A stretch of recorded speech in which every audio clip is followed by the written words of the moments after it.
Israel. The new covenant is between God and Israel. I spoke the last time and I said that the church is the wife of God by covenant. There's no other way that you can become the wife of someone except through a marriage covenant. Okay, now. So now, here we are in Jeremiah. It says, I was their husband. They broke the covenant. Now, back in Hosea chapter 2, therefore, so she has already broken the covenant. Therefore, behold, I will allure her. So notice he's talking about how she committed whoredom, how she slept with all this. He doesn't change the woman. He says, I will allure her. Verse number 14. Therefore, behold, I will allure her, and I will bring her into the wilderness, and I will speak tenderly to her. And there I will give her her vineyards, and I will make the valley of Achor a door of hope. Now, and there she shall answer as in the days of her youth. So what are the days of her youth? The days of her youth are back in Egypt. The days of her youth are back in Mount Sinai. The days of her youth are back in the days of Joshua. The days of her youth are in the old covenant. But now he says, she shall answer as in the days of her youth, as at the time when she came out of the land of Egypt.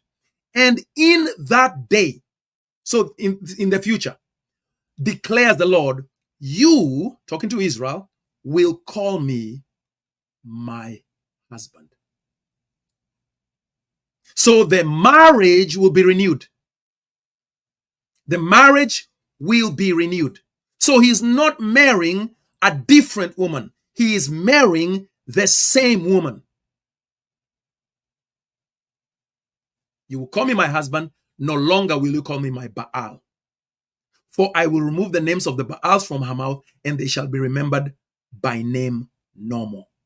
Now, verse 18 is critical. And I will make for them, that is Israel and Judah, a covenant on that day. So a new covenant with the beasts of the field, with the birds of the heavens, and the creeping things of the ground. So notice this covenant that God is making for her is with the beasts of the field, with the birds of the heavens, and the creeping things of the ground. So understand this. The marriage covenant is between God and Israel. However, this new marriage covenant will include not just Israel and Judah, but it will also include the beasts of the field, the birds of the heavens, and the creeping things of the ground. In other words, this marriage covenant will incorporate Gentiles who are not Israelites to begin with into the marriage covenant. That is how Gentiles become a part of the bride. Gentiles become a part of the bride. Gentiles are not separate from the bride. Gentiles are not the bride separately from Israel. Rather, Jesus comes to his own people. He comes to Judah and he comes to Israel, and he dies for them to restore them into the marriage. And then he says, but it's not just you. This time I am bringing in the Gentiles to be part of the wife. So notice that the beasts of the field, the birds of the heavens, and the creeping things of the ground are Gentiles. Israel and Judah are men, Adam. Israel is Adam. Gentiles are beasts. But God is remarrying Israel, adding Gentiles into the wife, into the covenant. So therefore, understand that the covenant with Israel and Judah, and now Hosea tells us not just Israel and Judah, but also with the birds of the heavens, with the beasts of the field, with the creeping things of the ground. Now watch this. When you go back to Jeremiah 31, verse number 27, this is repeated. So Jeremiah 31 is talking about how God is going to restore them. Okay? So in other words, if you go back, and I will not read all of this, that says the Lord God, the Lord of hosts, the God of Israel, once more they shall use these words in the land of Judah and its cities when I restore her fortunes. The Lord bless you, O habitation of righteousness, dwelling of righteousness. the dwelling place of righteousness. O holy hill, the new temple.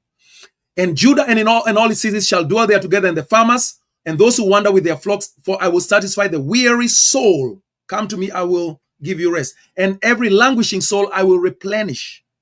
This is the message of Jesus Christ. And at this I woke and looked, and my sleep was pleasant to me. Jeremiah says, behold, the days are coming, declares the Lord, when I will sow the house of Israel and the house of Judah with the seed of men, Adam, and the seed of beast. Behold, the days are coming when I will sow the house of Israel and the house of Judah with the seed of man and the seed of beast. Hopefully you can see what is happening here. So this new arrangement, this new covenant, will be populated by men and beasts. Just for the sake of speed, allow me to take you right into Acts chapter number 10. Acts chapter number 10. And look at what happens in Acts 10. So Peter is praying,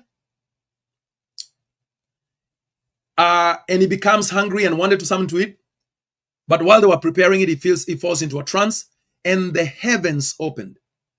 And something like a great sheet descending, being let down by its four corners upon the earth. In it were all kinds of animals, that's beasts, reptiles, that is creeping things, and birds of the air. So please notice that in Hosea, he says, on that day, I will make a covenant for them, for Israel, with the beasts of the field, the birds of the heavens, and the creeping things of the ground. Jeremiah tells you the same thing. On that day, I will sow the house of Israel and the house of Judah with the seed of men and the seed of beasts. Now, in Acts chapter 10, Peter is shown the same exact three categories.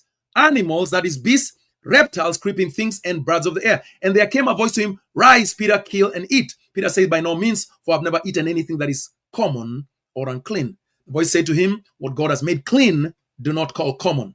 This happened 3 times, and the thing was taken up at once to heaven. Now I'm going to skip over to verse number 28. So Peter goes to the house of Cornelius. So Cornelius met him and fell down and worshipped him. But Peter lifted him up, saying, stand up, I too am a man. And he talked with him and went in and found many persons gathered. And he said, you yourselves know how unlawful it is for a Jew to associate with or visit anyone of another nation. In other words, men were not to mix with beasts. But God has shown me that I should not call any beast, any bird of the air, any creeping thing, common or unclean, that he has made clean. So when I was sent for, I came without objection. I asked then, why you? So this is the understanding that in the new covenant, God was going to bring the seed of Adam, the seed of men, the word is Adam there in Jeremiah and in Hosea, and he was going to mix it with the seed of the beasts of the earth, the birds of the air, and the creeping things of the ground. Because he's making a new wife to serve him on the earth. He's making a new wife to serve him in the land. That is why when you get to Revelation chapter number 19, Revelation chapter, rather 21, forgive me. When you get to Revelation 21, what happens? It says, then I saw a new heaven and a new earth, for the first heaven and the first earth had passed away. The sea was no more, and I saw the holy city, New Jerusalem. So this is the New Jerusalem. Remember, all Jerusalem was abominable. All Jerusalem has been made desolate. All Jerusalem has been judged. All Jerusalem has been burnt. Her temple, her lofty chamber has been broken down such that not a single stone remains upon another. And I saw the holy city, New Jerusalem, coming down out of heaven from God. New Jerusalem is a spiritual city. It is not a physical city. Prepared as a bride. But this bride is made up of Israel and Judah and the beasts of their land and the birds of the air and the creeping things. That's what this bride is made up of. That's why in verse number 1 he says, I saw a new heaven and a new earth, For the first heaven, first Jerusalem, and the first earth, first Jerusalem, had passed away, and the sea in which were found the creatures of the sea, the Gentiles, is no more. And now we have a new Jerusalem. We have a new bride of God prepared for her husband. She comes down out of heaven into the new earth. She comes down out of heaven into the new earth. The new earth is not a new physical material earth. It is a new spiritual earth within the construct of the physical world that we still have. Because understand this, that once you understand that the prostitute in Revelation is old covenant Jerusalem, and that she was to be destroyed and all her feast days and all her sacrifices brought to an end, you will then have to acknowledge that this happened in AD 70. When the temple was destroyed, the sacrifices brought to an end, the Levitical order dissolved, just as Matthew 24 prophesied, within one generation. That's what's happening in Revelation. The judgment of Jerusalem, the judgment of the temple, the judgment of old covenant apostate Israel, so that it can be removed and a new covenant, faithful elect Israel can be established that is made up of Jews and Gentiles made into one. Jews and Gentiles, Israelites and Gentiles made into one.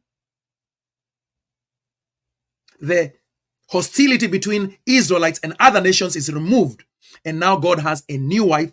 This takes place at the destruction of Jerusalem. Immediately after the destruction of Jerusalem, in AD 70, that's when the marriage of the Lamb with his new wife, that's when it took place.